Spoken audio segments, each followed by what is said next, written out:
हमारा बाप कहाँ बेचारा खड़ा है, वो तो इंतजार में था कि वो 10 मिनट मेरे पास बैठेगा, तवज्जो ही नहीं, जज्बात का ख्याल ही नहीं। हजरत आयशा सिद्दीक़ा बात सुन के अर्ज करने लगी, या रसूल अल्लाह, मुझे रब्बे मोहम्मद की कसम हो, मैं सिर्फ नाम छोड़ती हूँ, मेरे दिल में हर वक्त मदीने वाले महबूब ही रहते हैं, नाम ही छोड़ती हूँ सिर्फ, वो मेरे दोस्त थोड़ा सा। और दूसरा अर्ज करूंगा, दौलत अगर बहुत आली चीज होती ना, बहुत कीमती, तो सबसे ज्यादा सैयदा आयशा के घर में होती। अगर पैसों से ही सुख आता तो पैसे सबसे ज्यादा हजरत फातिमा ज़हरा के काशाना नूर में होते। वो मेरे भाइयों, सोना वक्त मोहब्बतों से गुजारा जा सकता है। और भाई, मैंने तो अपने घर में ये देखा कि मेरे वालिद साहब गर्मी आती तो फरमाते, लो भाई कानून परवाह नहीं, मैं तुहाडे पड़ोले च दाने पा दिते ने ते तुहाडी मां ने मर्तबा ने अचार पा दिता है, लो अब तुम्हें कहीं जाने की जरूरत नहीं पड़ेगी। इसमें भी वक्त बड़ा अच्छा है, इस पे भी टाइम बड़ा अच्छा है। 6 खाने खा के बच्चे नखरे कर रहे हैं। मैंने अपने वालिद साहब से एक दिन कहा, मैं क्या अब्बा जी तुहानू पसंद की है? फरमान लगे, पुत्र जे तो लगी होवे भुख फिर ते हर शय, और अगर भूख ना हो तो फिर नखरे ही नखरे हैं, फिर क्या पसंद होना है? तबीयत नहीं, अपने घरों में, अपने दोस्तों में इत्मीनान पैदा करें, इस तरह से बाहर आए।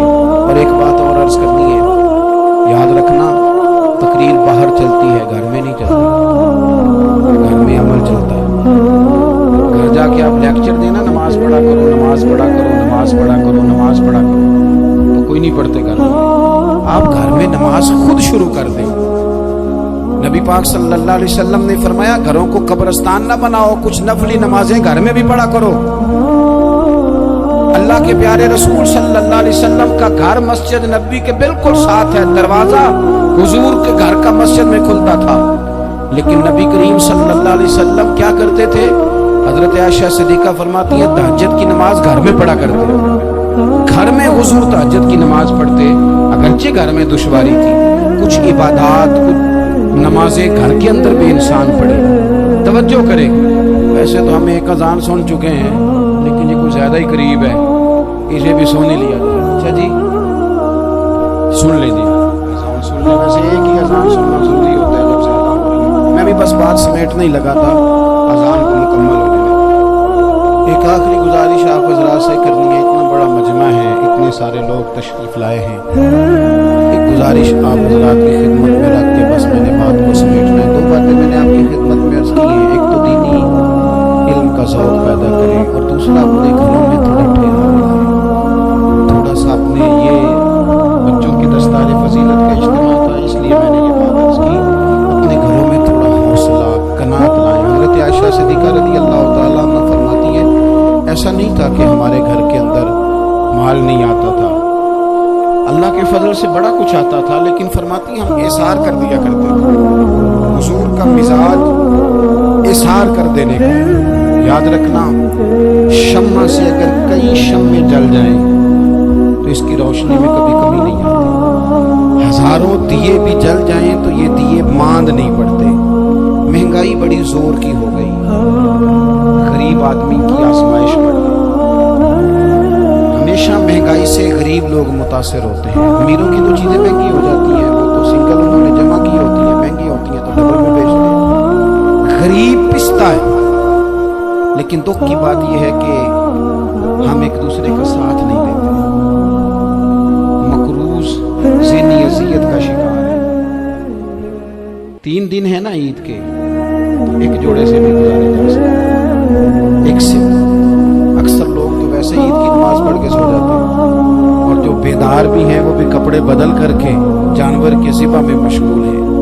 हमने इस ईद में कोशिश करनी है कि हमारी गली में, हमारे मोहल्ले में, हमारे दाएं बाएं थोड़ा सफ़र करें, बच्चों को देखें, सरकारी स्कूल से निकलते बच्चों को देखें, मसाजिद मदारस से निकलते बच्चों को देखें। हम ना एक एक दो दो का साथ दें।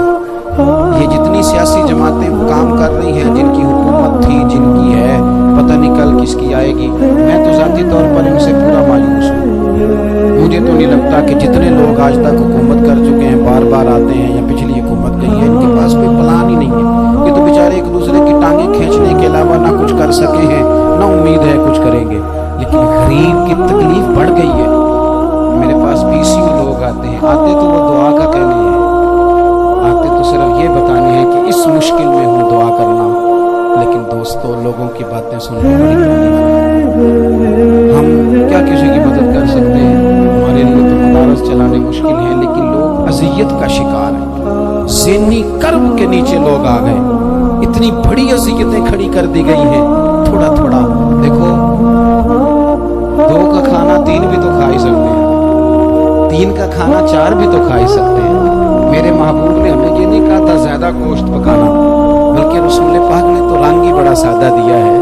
کریم نے فرمایا عائشہ شوربہ ذرا زیادہ کرو, پڑوسیوں کو بھی سالن دے دیں, تھوڑا شوربہ زیادہ کر لو, اسی کو بڑھا لو, تھوڑا شوربہ بڑھا لیں, تھوڑا تھوڑا ایک دوسرے کی مدد کریں, دست شفقت رکھیں.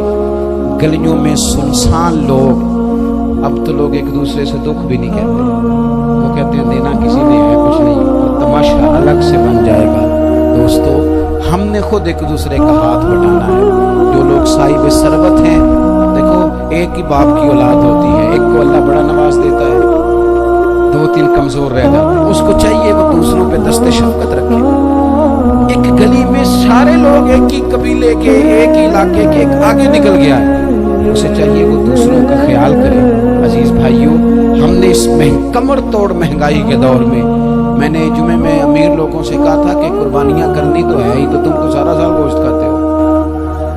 کیا آپ کو بتاؤں کہ ہم اس وطن میں رہتے ہیں, یہاں فریج اور فریزر بڑی عید سے پہلے زیادہ بکتے ہیں.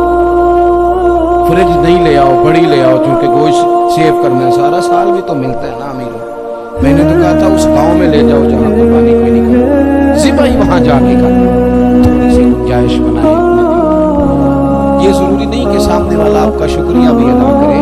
حضرت عائشہ صدیقہ رضی اللہ تعالیٰ عنہ, اماں جی ایک کنیز رکھی ہوئی تھی, حضرت عثمان غنی نے دی تھی کہ آپ کی خدمت کرے گی, تو وہ کنیز کہتی ہے کہ اماں جی تو میری بھی روٹیاں پکا دیتی تھی, تو میرے لیے بھی کھانے کا اہتمام کر دیتی تھی, لیکن کوئی دروازے پہ اگر مانگنے آتا تو حضرت عائشہ صدیقہ مجھے کہتی اسے خیرات دے آؤ, تو میں کہتی اماں جی یہ کام تو لوگ دوڑ کے کرتے ہیں اور آپ یہ مجھے کہہ رہی ہے میں کر دوں. حضرت عائشہ فرماتی جب کوئی بندہ کسی کو دیتا ہے تو وہ شکریہ ادا کرتا ہے, میں چاہتی ہوں وہ شکریہ بھی تیرا ہی ادا کر جائے, میں نے جو اجر لینا ہے وہ رب کی بارگاہ سے لینا ہے. تو میرے بھائی اپنی زندگی میں تھوڑا سا تو دل بڑا کریں, تھوڑی سی گنجائش پیدا کریں. اور یہ ضروری نہیں کہ اس بندے کا آپ سے بڑا اچھا سلوک ہی ہو, نہ بھی ہو اس غریب کا سلوک اچھا, تو بعض اوقات بندہ غریبی میں تلخ بھی تو ہو جاتا ہے. بعض اوقات انسان پہ غربت زیادہ آ جائے تو اس کی طبیعت بھی تو, بیمار آدمی سخت بھی تو ہو جاتا ہے.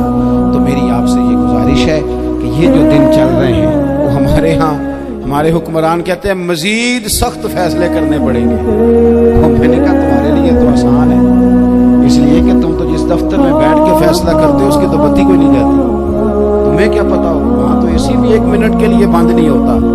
یہ تو اس سے پوچھو باپ سے کہ جو عید سے پہلے اپنی بیوی سے مشورہ کرنا کہ عید آ گئی ہے, اگر بیٹی کے گھر کپڑے نہ بھیجے تو اس کی ساس باتیں کرے گی. یہ چھوٹی عید گزری تھی نا, تو ہمارے ہاں کچھ لوگ سمجھتے ہیں کہ سخاوت صرف رمضان میں ہی کرنی ہے, اور رمضان میں ثواب زیادہ ہے, ورنہ راشن بنٹن والے لوگ کو عیدوں بعد بھی بھوک لگتی ہے, عید کے بعد بھی اسی طرح ہی غریب کے ساتھ پیٹ ہوتا ہے, لیکن توجہ نہیں. ایک تو ذوق علم پیدا کریں, ایک اپنے گھر میں اطمینان کا ماحول لائیں. تیسری گزارش یہ ہے کہ مہنگائی اور سختی کے اس دور میں اپنے مسلمان بھائیوں کا, عزیزوں کا, اہل محلہ کا ہاتھ بٹائیں, پیار کریں. اللہ کے حضور دعا ہے اللہ ہماری اس حاضری کو قبولیت کا شرف عطا کرے. آخر دعوانا ان الحمدللہ.